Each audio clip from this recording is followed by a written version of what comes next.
Hoje você vai conhecer a incrível história de Moisés e como ela revela segredos assombrosos para a nossa geração. Até mesmo o fim de toda a energia nuclear, toda a tecnologia e armas nucleares são reveladas dentro da história de Moisés. Caso você entenda o desfecho dessa história dentro do livro do Apocalipse. E esse lado oculto da história de Moisés deixará qualquer um que ama a palavra de Deus e a vinda de Jesus de boca aberta. Para começar, Deus nos revela que a história de Moisés não é somente dele, e nem somente coisas do passado. Essa história profética está registrada no livro da lei, sendo assim, instrução para todos os filhos de Israel, filhos de Isaque, filhos de Abraão. A história de Moisés também nos revela coisas do nosso presente e do nosso futuro, pois isso é um fato. Se quisermos entender o que sucederá no futuro, temos que olhar para o passado. E digo isso tanto para coisas literais do mundo físico, como para coisas espirituais do mundo espiritual. Nessa história profética de Moisés, eu vou destacar como pontos principais 3 instruções. A primeira, o pedido de Moisés que não foi atendido. A segunda, o desejo de Moisés que Deus atendeu mesmo sem ele saber. E a terceira, Satanás usando as seitas deste século para nos ocultar todas as maravilhas de Deus. Mas é necessário relembrarmos as palavras dos profetas, os quais profetizaram que os falsos profetas seriam numerosos nos últimos dias. E com esses 3 pontos eu posso dar bases para até um iniciante começar a entender o que realmente o pleno conhecimento da verdade pode fazer em nossas vidas. E se alguém é avançado em profecias, pode também prosseguir em conhecer ao Senhor. Se você perseverar em ir até a parte 2 do estudo, você irá ter informações e acréscimos que jamais irá esquecer. Vamos começar então. Através desse desejo de Moisés que não foi atendido, Deus fez muito mais daquilo que Moisés pediu ou imaginou. Era do conhecimento de Moisés que Deus iria levantar um profeta semelhante a ele nessa terra, o qual é o nosso Senhor Jesus. Ele não é apenas semelhante a Moisés, mas é aquele mesmo que criou e salvou Moisés e o constituiu libertador do povo e mediador da aliança. O que Moisés não sabia, e o que muitos hoje infelizmente ainda não sabem, é que Deus também iria levantar muitos profetas na terra semelhantes a Moisés. E isso certamente será para Moisés uma grande surpresa e alegria eterna, quando Deus o ressuscitar dos mortos e ele contemplar que Deus levantou na terra muitos profetas como ele e fez grande o seu nome entre os primeiros e últimos profetas da antiga aliança e os primeiros e últimos profetas da nova aliança. Essa história irá deixar muitos de boca aberta, principalmente o próprio Moisés. Moisés era o homem mais manso que havia sobre a face da terra e achou graça aos olhos do Senhor, conforme está escrito no livro da lei. Deus não permitiu Moisés entrar na terra prometida, mas permitiu somente ele vê-la com os próprios olhos.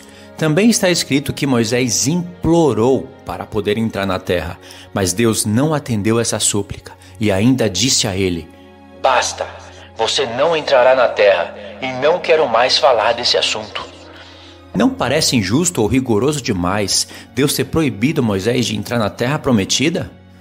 Ora, ele foi o mediador da aliança entre Deus e o povo, e o homem mais manso da terra, e em quase tudo andou retamente diante de Deus.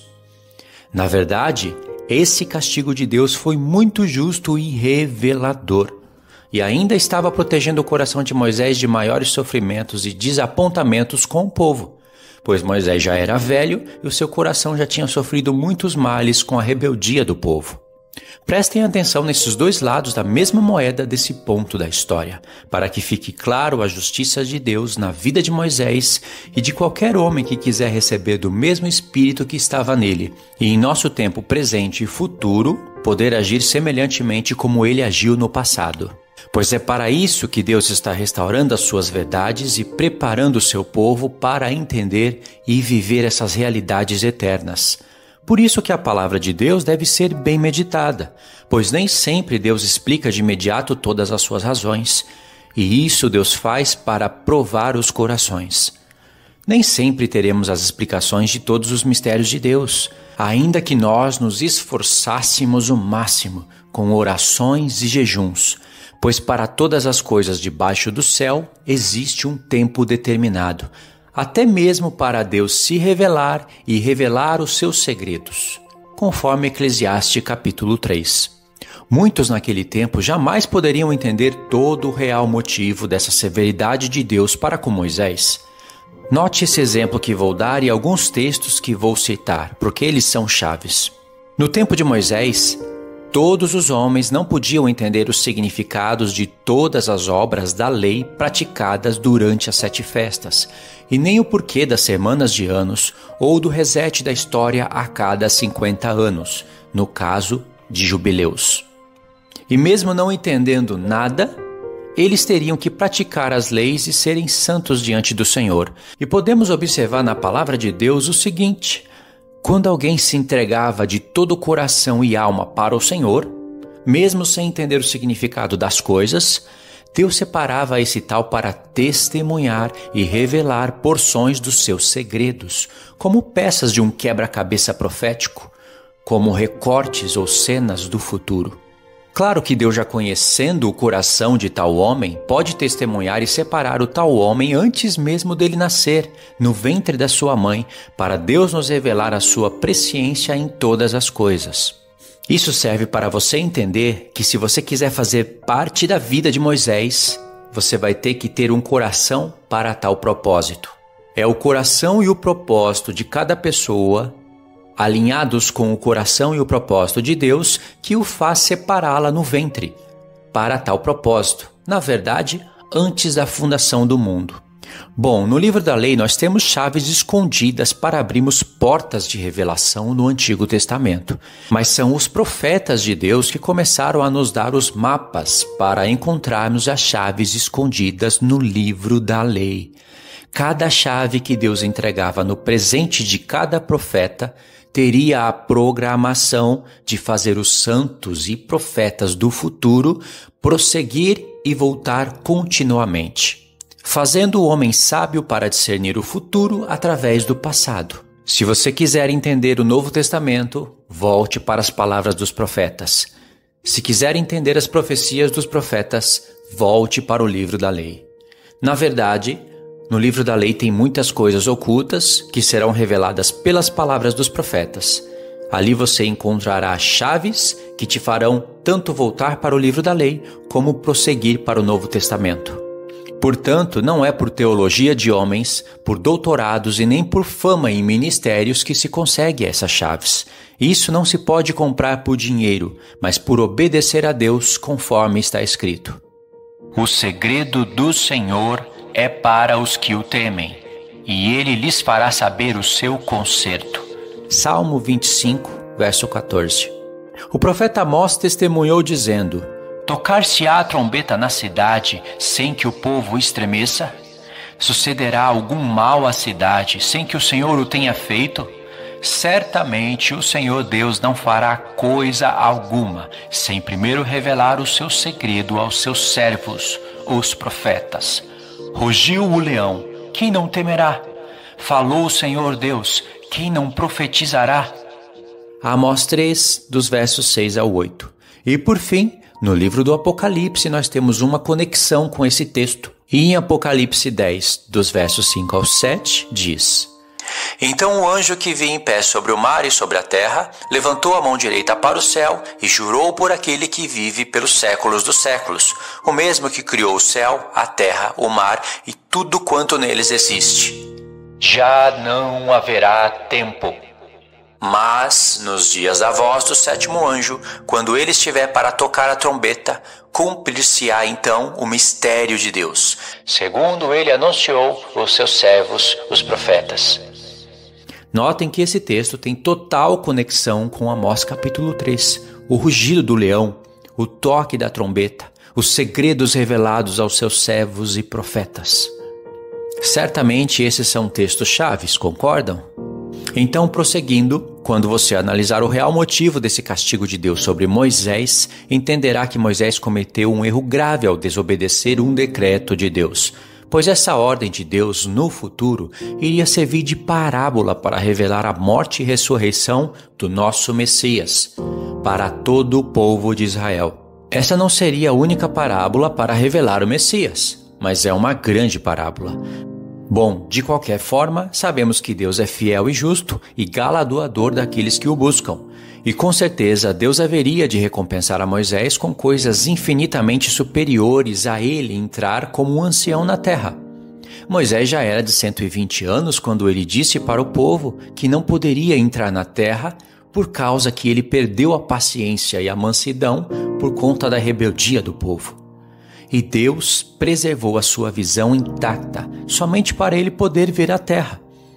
Ora, isso faz parte do castigo, pois se os olhos de Moisés fossem envelhecidos e ele não pudesse contemplar a beleza da terra, não iria sentir o peso do castigo ao tentá-la vê-la de longe. Mas o que temos que acrescentar em toda essa meditação é o seguinte: a terra não seria possuída de imediato. E Deus já havia revelado para Moisés que o povo agiria pior com Josué do que com Moisés, e rapidamente eles iriam se desviar de Deus, conforme está relatado em Deuteronômio 31, dos versos 14 ao 29. E fora isso, Josué ainda teria que pelejar contra muitas nações inimigas de Israel para eles poderem de fato possuir a terra de Canaã. Sendo assim, Moisés nem iria poder desfrutar da terra como de fato merecia. Deus estava, na verdade, privando Moisés de mais sofrimentos com aquele povo rebelde e contraditório, mas não deixando de castigar o erro de Moisés. Aqui estão os dois lados da moeda, analisados, na minha opinião, de forma bem justa. Deus já havia testemunhado de maneira bem clara que os únicos homens que ele se agradou e que teve um espírito diferente diante dele foram Josué e Calebe, pois Deus já testemunhou que eles perseveraram em seguir ao Senhor em todas as provações e dificuldades do deserto. De todo o povo que viu as 10 pragas no Egito, o mar sendo aberto, e ouviram da boca do próprio Deus os seus 10 mandamentos e que entraram na terra, foram Josué da tribo de Efraim e Calebe da tribo de Judá, que são sombras das coisas futuras. Pois no futuro, o reino de Deus iria estar dividido em 2 casas, a casa de Judá e a casa de Israel, a qual foi chamada de Efraim pela boca do próprio Deus por vários profetas. Todo o restante do povo, além de Josué e Calebe, era de coração duro, e isso fica claro pelo tempo dos juízes. O plano de Deus com essas 2 tribos, que se tornaram 2 reinos divididos no futuro, já estava planejado pelo livro da lei nas profecias de Moisés e principalmente nas profecias de Jacó, que ao receber de Deus o seu novo nome Israel, recebeu imediatamente como parte dessa profecia a promessa de ser uma plenitude de gentios, ao se tornar uma multidão de povos no futuro. Leia Gênesis 35, do 9 ao 11. E essa profecia viria no futuro através do filho de José chamado de Efraim, conforme está escrito em Gênesis 48. E foi explicada por Paulo em Romanos 11. E esse é o Israel de Deus segundo o Espírito falado por Paulo em suas cartas. Israel abençoou a José e a seus 2 filhos, dizendo que Efraim iria ser a plenitude dos gentios, e que essa plenitude de gentios iriam crescer como peixes no meio da terra, ou seja, peixes para serem pescados. Sendo assim, como esse fato está totalmente ligado à história profética de Moisés, Deus tinha reservado uma alegria superior para recompensar todo o trabalho de Moisés. E ainda sabemos que no toque da última trombeta, Moisés estará com o corpo glorificado e não cansado aos 120 anos. E irá não somente entrar na terra prometida, mas reinar sobre ela a partir da Jerusalém celestial, a qual conhecemos figuradamente como Canaã celestial. Deus não atendeu a esse pedido de Moisés porque ele é justo e não faz acepção de pessoas, nem para salvar ou para condenar, para abençoar ou castigar, para eleger ou para reprovar. Ele chama e recompensa a cada um segundo as suas obras, segundo o seu próprio coração. De fato, Moisés não entrar na terra foi um castigo, pois independente de sua idade e dele saber que o povo toda a vida é rebelde e murmurador, e de tudo que iria acontecer no futuro, o desejo dele naquele momento era entrar na terra e não somente vê-la de longe. Pois, ao meu entender, para Moisés, entrar na terra lhe traria uma maior sensação de missão cumprida. E se Deus quisesse, Deus poderia deixar Moisés entrar e o teria protegido entre os anciãos do povo que não iriam sair para a peleja. Ora, eu estou mencionando duas possíveis realidades.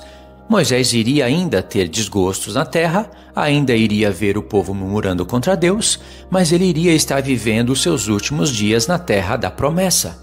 Mas Deus quis castigar Moisés justamente com esse tipo de castigo e deixá-lo com uma sensação de missão não cumprida. Ora, para Deus, Moisés completou a sua missão com excelência, mas mostrou para todos que ele poderia ter feito melhor. Deus fez o nome de Moisés grande entre o povo, até mesmo milênios depois de sua morte. E ainda hoje estamos ouvindo as grandezas das obras de Deus na vida de Moisés, sendo esses fatos históricos e profecias para nós. Deus não atendeu essa vontade de Moisés de entrar na terra prometida, mas atendeu uma outra vontade de Moisés. E mesmo sem ele saber, essa vontade é infinitamente superior à vontade que Moisés teve de entrar na terra. Pois, como está escrito no livro da lei, Deus tirou do espírito que estava em Moisés e colocou sobre 70 anciãos, e todos eles profetizaram. A história nos relata que esses 70 anciãos cessaram de profetizar, mas desses 70 sobraram 2 testemunhas que ainda estavam profetizando. Ora, foi Deus quem armou todo esse contexto. E sabemos que Deus não faz nada sem motivo. Moisés, vendo que 70 anciãos estavam semelhantes a ele e profetizando, e que ainda sobraram 2 homens profetizando, disse para Josué: quem dera todo o povo fosse profeta, que o Senhor lhes desse do seu espírito.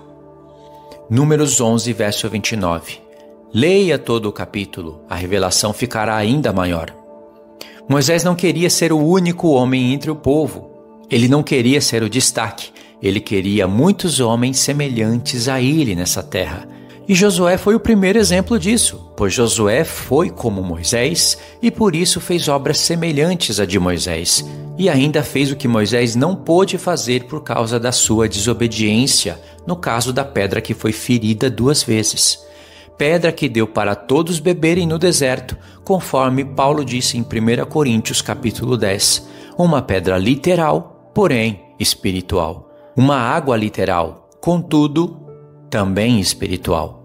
Então, esse foi um desejo de Moisés que Deus começou a atender em Atos capítulo 2, mas ainda não completou todo o seu desígnio.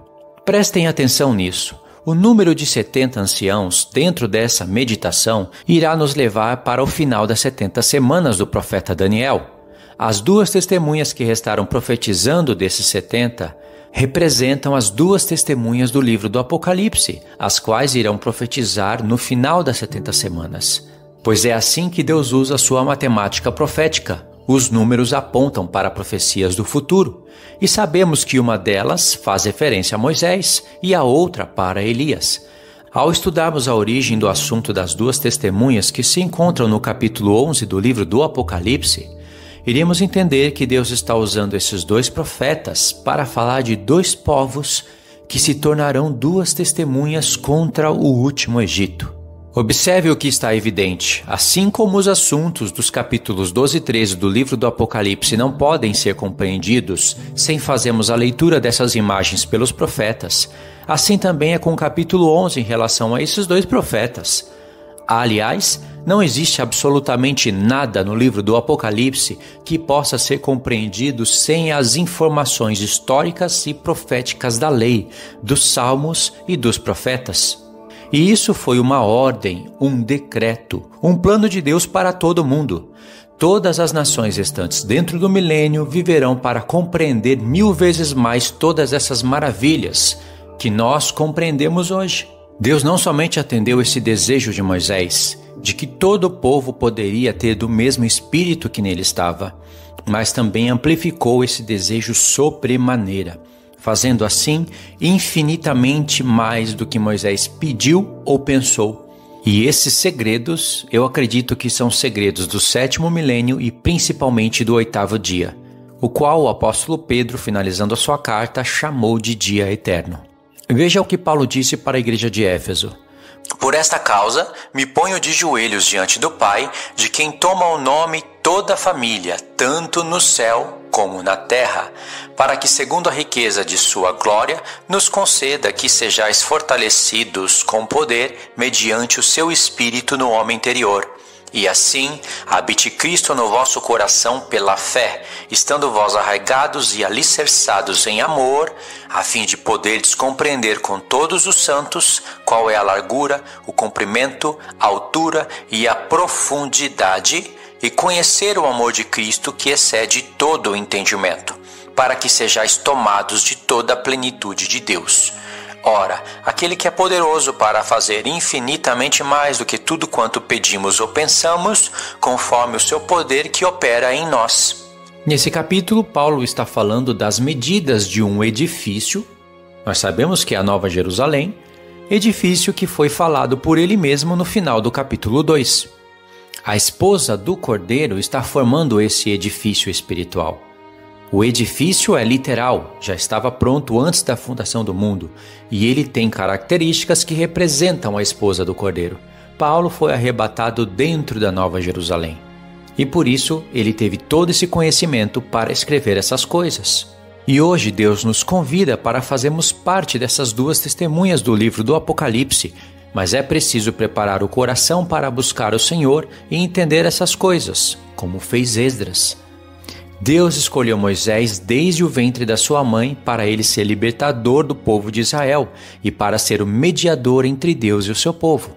E através dessa história profética, Deus nos chama para sermos também libertadores, não somente da Jerusalém que está em escravidão com seus filhos, mas também de muitas nações que estão em escravidão, aprisionadas e seduzidas dentro do sistema tecnológico desse mundo atual, que é o último Egito revelado pelo livro do Apocalipse, capítulo 12.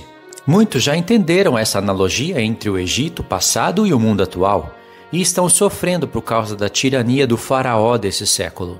Faraó também tem os seus profetas, chamados Janes e Jambres, os quais resistem todas as palavras de Moisés.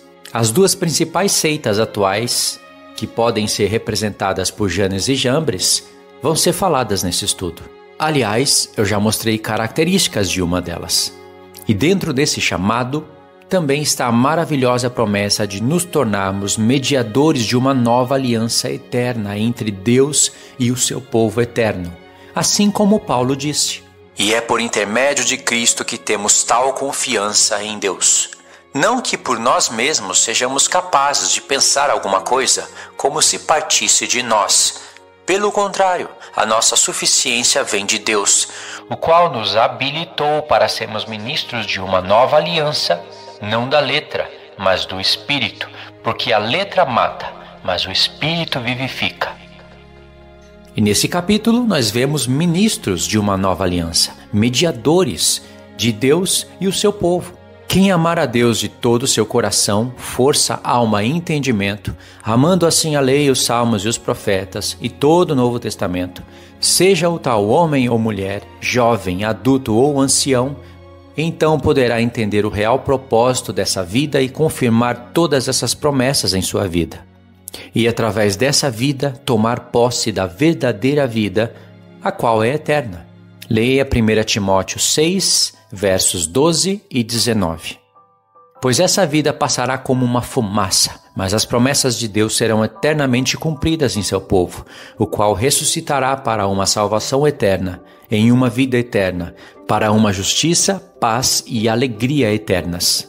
Satanás sabe que todas essas coisas irão ser do conhecimento de muitos e que essas revelações irão quebrar todas as barreiras do catolicismo romano e da reforma protestante, iniciada por Agostinho de Hipona, o qual se tornou um teólogo e filósofo dentro da Igreja Católica Romana, quase considerado como um papa. Alguns católicos o consideram um papa. Esses são os filhos das trevas e filhos da ira, como nós também éramos. Mas nós não fazemos parte dessa congregação católica romana e nem da congregação de João Calvino, o qual, por sua vez, se tornou a perdição de muitos dos que foram chamados, mas não serão escolhidos. Sim, Essa seita perversa e todas as outras seitas não poderão mais ofuscar o poder das verdadeiras palavras de Deus. Bom, aqui chegamos ao fim. Se você gostou desse assunto e se interessou e quer fazer parte da história profética de Moisés, siga para a parte 2, onde eu vou dar mais contexto bíblico para tudo que foi falado até aqui. Eu acredito que eu não falei nem 10% que esse assunto tem para ser revelado. Na parte 2, as conexões serão mais claras e objetivas e não irei mais mencionar algo sobre seitas, pois eu acredito que o que eu tinha para falar sobre as perdições das seitas já foi falado dentro dessa parte. Deus abençoe a todos, fiquem todos na paz do Senhor Jesus.